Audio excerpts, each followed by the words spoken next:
votes are counted. It is time for the votes to count.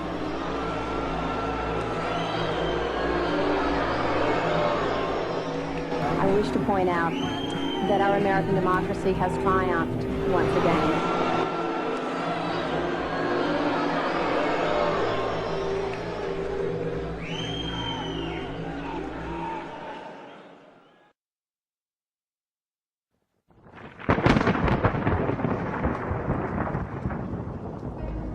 The Skull and Bones secret society was originally called the Brotherhood of Death. George Bush Jr., his father George H.W. Bush, and his grandfather Prescott Bush have all been initiated into this macabre fraternity, which was established in 1832 at Yale University by William Huntington Russell, whose family were America's biggest opium smugglers. George W. Bush was initiated into the Skull and Bones Brotherhood of Death in 1968. The ceremony took place at the Society's headquarters, which is a stone building with almost no windows. This mausoleum-type building is known as the Tomb. There is a small enclosed courtyard, an internal chamber where initiates lay masturbating inside a coffin, and a museum of artifacts held sacred by the Society's members, which are all called bonesmen, regardless if they are male or female. Many of the artifacts inside the Skull and Bones headquarters have been stolen by its members. To prove their devotion to the Brotherhood of Death, bonesmen have robbed graves, bringing human skulls and skeletons back to their tomb and placing them in glass display cabinets. For nearly 40 years, George W. Bush has been an active member of this most bloodthirsty occult secret society. His allegiance is primarily to his fellow bonesmen, not the American people. In order to prove his devotion to the Skull and Bones, Prescott Bush, grandfather of George W. Bush, savagely desecrated the grave of Apache Indian chief Geronimo. Prescott Bush robbed Geronimo's grave and had Geronimo's skull placed in a display case alongside the order's other treasured possessions, which include silver tableware from Hitler's Eagle's Nest headquarters in Nazi-occupied Austria. Welcome to the satanically inspired secret world of the Skull and Bones Brotherhood of Death. Welcome to the sick world of the Bush family.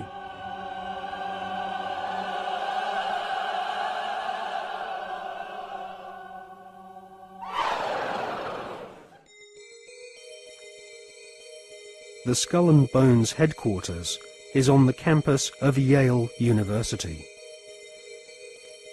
Yale is home to several other lesser secret societies, including the Scroll and Key. Alexandra Robbins is an American journalist who has written a book about the Skull and Bones called Secrets of the Tomb. In her book, she traces the origins of this cult, which was funded from profits of the Russell Company in the early 1800s. The Russell Trading Company was nothing more than an opium trading empire, which, still to this day, is the corporate arm of the Skull and Bones secret society.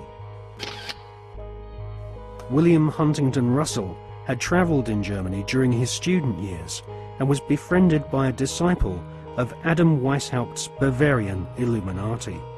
Upon returning to the USA in the early 1800s, Russell used some of his family's opium wealth to fund the building of the tomb at Yale University. Russell initiated several of his fellow classmates, including Alphonso Taft, who would go on to become the Secretary of War and ambassador to Russia.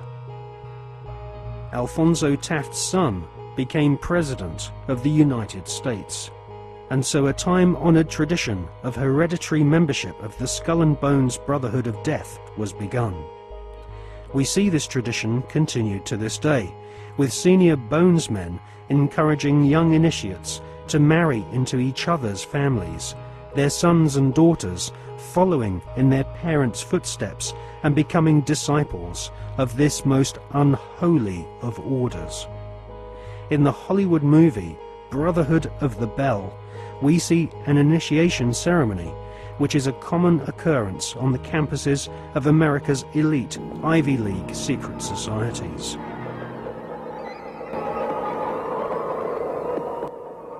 Mr. Patterson, Philip Everest Dunning, Mr. Chad Harmon, Mr. Dunning.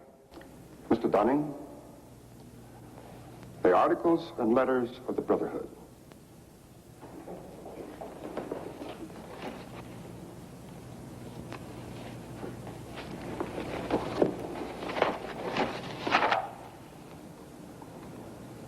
Do you swear that having been entrusted with these articles and letters since midnight this night, that you alone read them and did not communicate their content to any person whatsoever?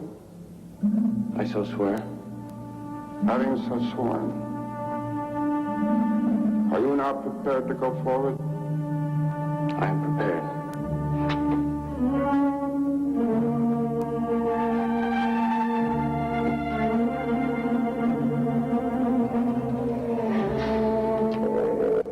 Mr. Dunning, for over 200 years, Brothers of the Bell have been initiated before the spell, and in the same ceremony at sunrise. 22 years ago, Mr. Patterson stood due east in your place, and I became his senior, as Mr. Patterson is now yours. One day, Mr. Patterson will stand due south, and he will induct a Brother of the Bell, and you will become senior. See, in this fashion does the Brotherhood express its continuity. It will continue long after all of us are dead. But that continuity depends upon one thing: obedience. Absolute obedience. If and when you are ever called upon by Mr. Patterson to pay your due bill, you must comply. Whatever is asked of you. Well, that bill may come due tomorrow, in 20 years, or never. It will not be a matter of money. It will be an act of fealty, of loyalty to the Brotherhood of the Bell. Now, if you require anything at all, get in touch with your senior, and he will see to it that it's arranged for you.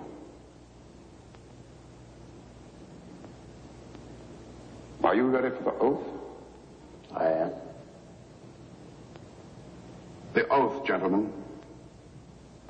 I, Chad Dunning, do swear in absolute faith that I shall reveal no secret of the Brotherhood of the Bell, that I shall respect my brothers and myself, that I will act as they desire, secure their interests as if they were my own. And I pledge this, my honor, my fortune,